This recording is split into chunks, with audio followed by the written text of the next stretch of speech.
Political news, sports news, crime news કે તમારા રાજ્યના સમાચાર, હવે દરેક ખબર પર રહેશે અમારી નજર. ગુજરાતનો સર્વશ્રેષ્ઠ ન્યૂઝ ચેનલ.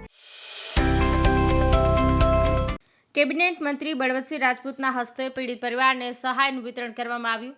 કપરા સમયમાં ગુજરાત સરકાર, સ્થાનિક આગેવાનો અને સમગ્ર સમાજના શોકગ્રસ્ત પરિવારોની પડખે ઊભા.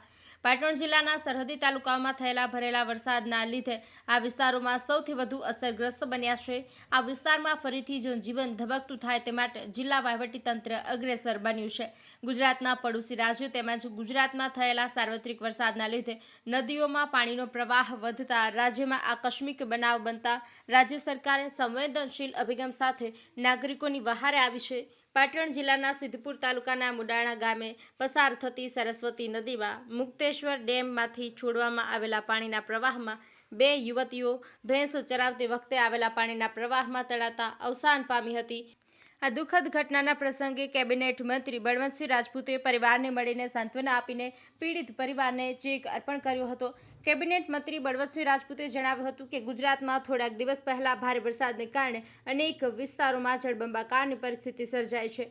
અંબાજી અને મુક્તેશ્વર અતિશય વરસાદ પડવાથી નદીઓમાં પાણીનું સ્તર વધી ગયું છે, જેના પરિણામે બનાસકાંઠા અને પાટણ જિલ્લામાં દુઃખદ ઘટનાઓ બની છે.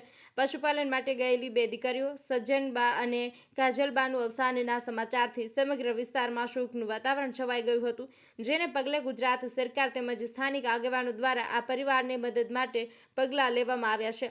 મંત્રીએ સાંત્વના આપતા જણાવ્યું હતું કે હું માતાજીને પ્રાર્થના કરું છું કે બંને દીકરીઓના આત્માને શાંતિ મળે અને તેમના પરિવારને આ દુઃખ સહન કરવાની શક્તિ પ્રાપ્ત થાય. આવા કપરા સમયમાં ગુજરાત સરકાર, સ્થાનિક આગેવાનો અને સમગ્ર સમાજ આ શોકગ્રસ્ત પરિવારની પડખે ઊભા છે.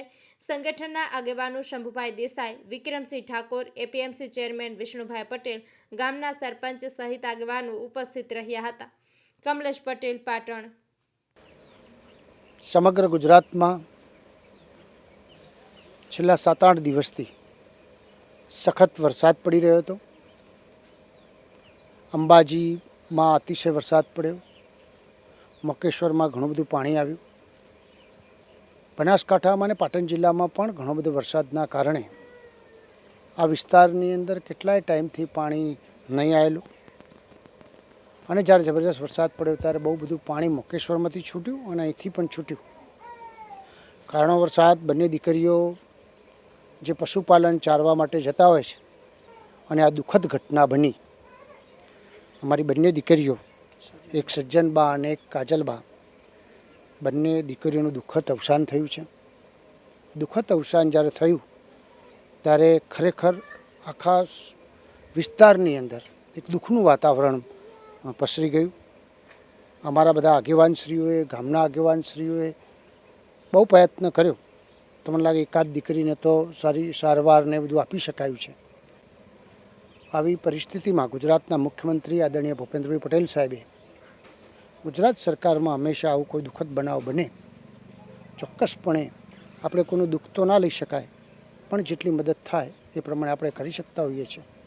અને કાલે પણ રજૂઆત થઈ હતી અને આજે બધા અધિકારીશ્રીઓ, પ્રાંત અધિકારીશ્રી, તાલુકા અને જિલ્લા વિકાસ અધિકારી, બધા અધિકારીઓ ઝડપથી કામ કરીને આ દુઃખ ઘટનામાં જે સહયોગી થવા એ પ્રમાણે સહયોગી થયા છે. બંને વાલીઓને 4-4 લાખ રૂપિયાનો ચેક આપવામાં આવ્યો છે.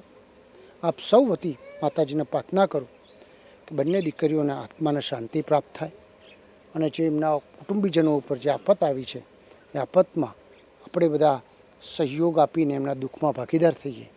ભગવાન એમને પણ શક્તિ આપે એવી આ પ્રસંગે પ્રાર્થના કરું છું.